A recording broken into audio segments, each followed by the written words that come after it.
EPA in tears after Trump election. Some employees are taking days off. Some are seeking counseling. Some are planning an early retirement. And others are pretending it didn't happen. If you look at the 7 stages of grief, I'm still in denial. I will not look at the news. I will not read the news, said an EPA career employee.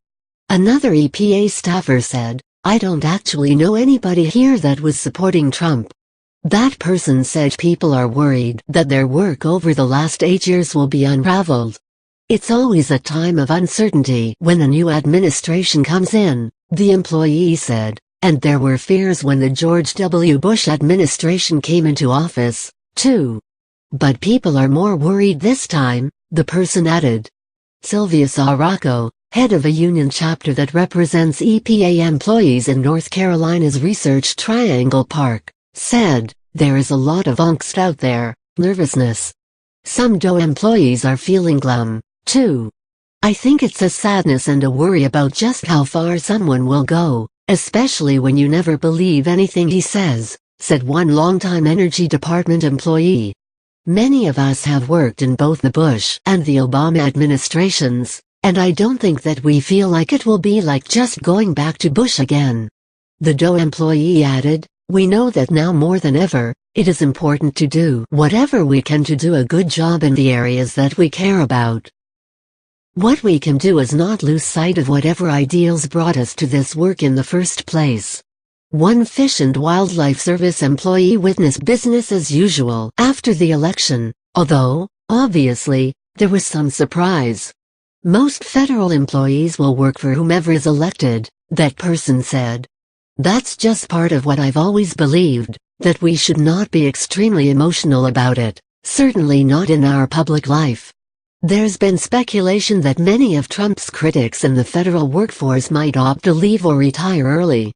If Trump starts doing rotten things, then people will say, enough of this crap, said O'Grady.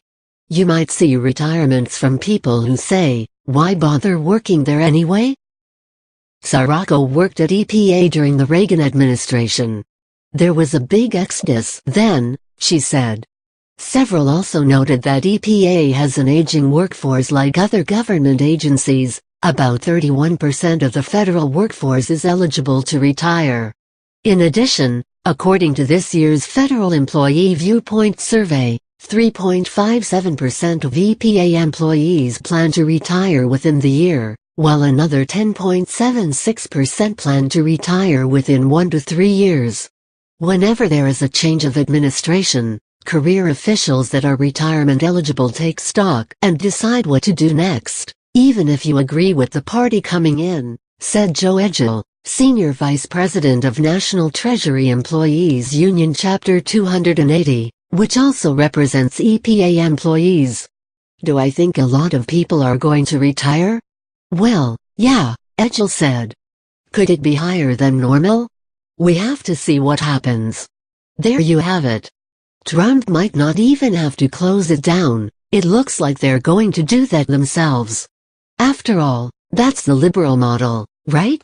If at first you don't succeed, then lie. If that doesn't work, resort to violence. And if that doesn't work, give up. Source: enews.net